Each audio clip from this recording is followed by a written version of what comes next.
Kaya ako, inshallah, supportan ko ng tuloy-tuloy. Yun lang po. Assalamualaikum.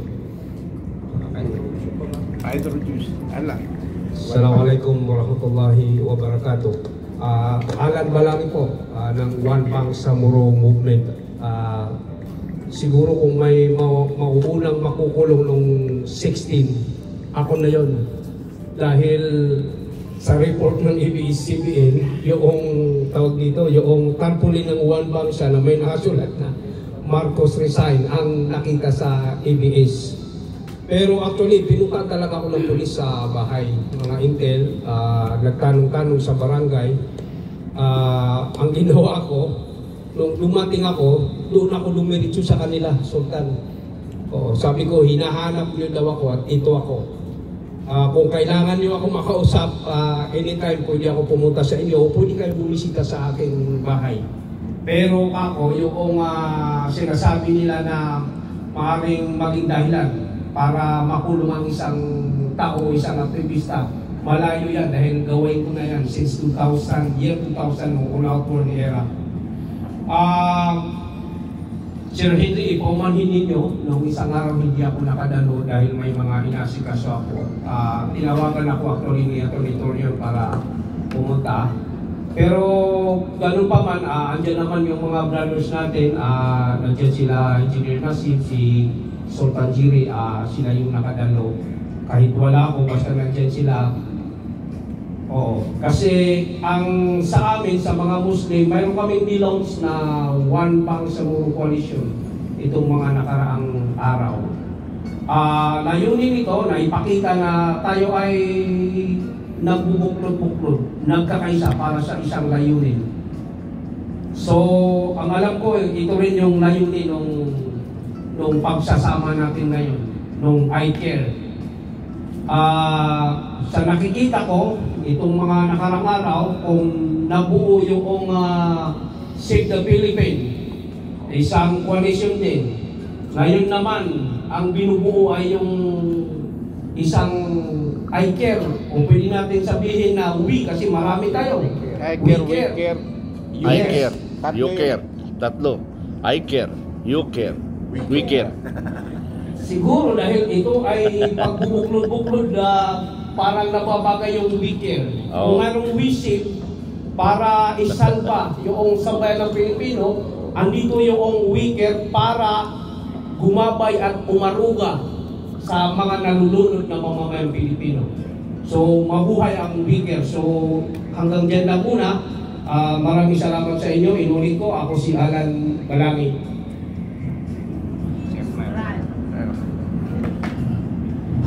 Assalamualaikum warahmatullahi wabarakatuh. I am ex-mayor Montemarian of Budi Puso Bintong, Lanao del Sur, the district of Sialonto. Kami po ang nasa Muslim Alliance for BP Sara. Thank you po. Assalamualaikum warahmatullahi wabarakatuh.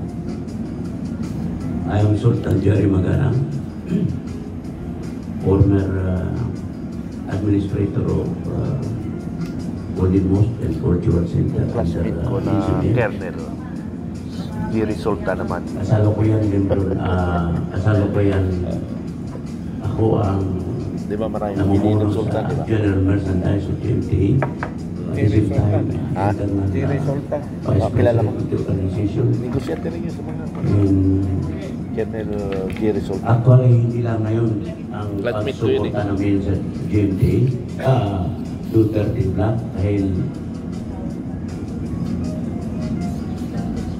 before I joined with the government, sinusuportaan ni President Duterte ang MLF under Lobeswari. Andyan ang aking boss na professor. In 2016, we are a member of the Philippine Band. Kumandida ito pa kami tatlo sa aming mga municipalities in Lanao Sur under Barn government. So, a member of the MRRD, we are one of the isa kami sa mga pioneer na member ng MRRD.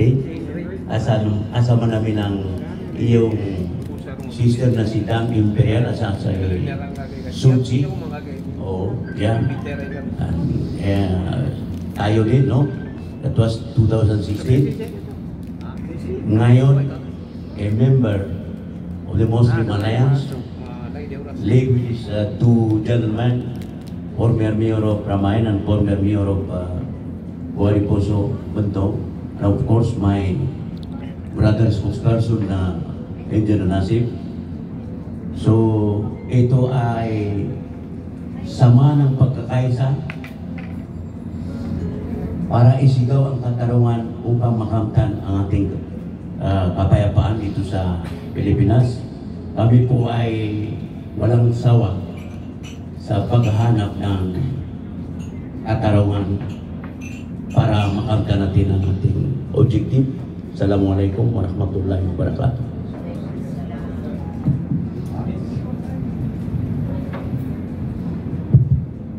Assalamualaikum warahmatullahi wabarakatuh.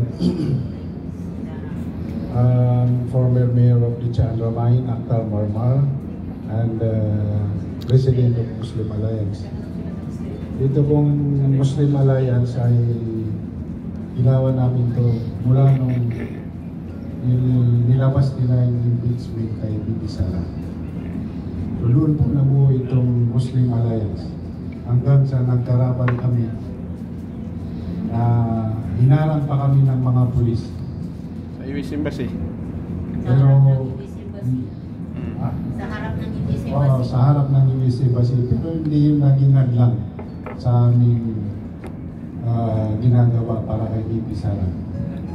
So, ang masasabi ko lang ngayon, sana ito na ang huling grupo na gagawin natin para sa Duterte.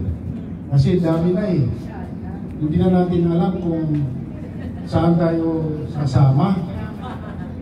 Ako, sinasabi ko sa inyo, dito lang ako sasali sa I care, you care, we care. Pag mayroon pang iba, hindi na. Assalamualaikum warahmatullahi wabarakatuh.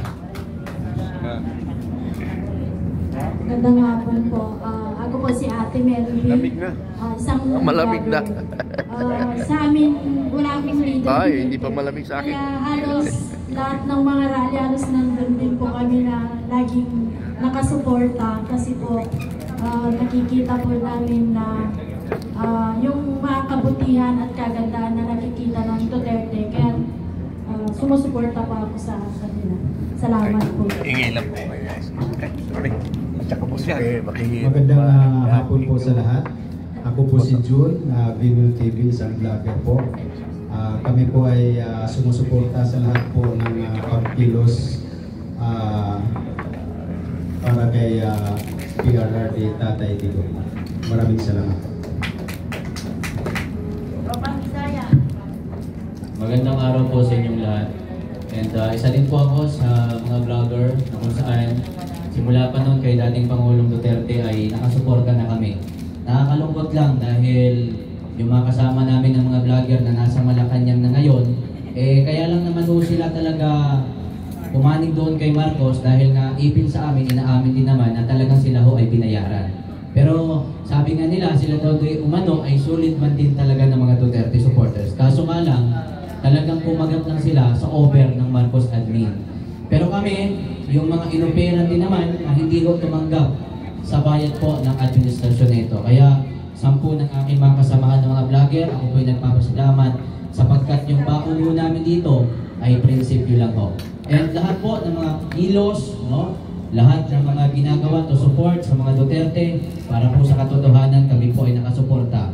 Dahil mahalaga po ang tunay at totohanan na impormasyon na pinapalabas po natin sapagkat talagang double kayo din yung mga vlogger na sa paninira po sa mga Duterte, na mga bayaran ni Marcos. Maraming salamat po.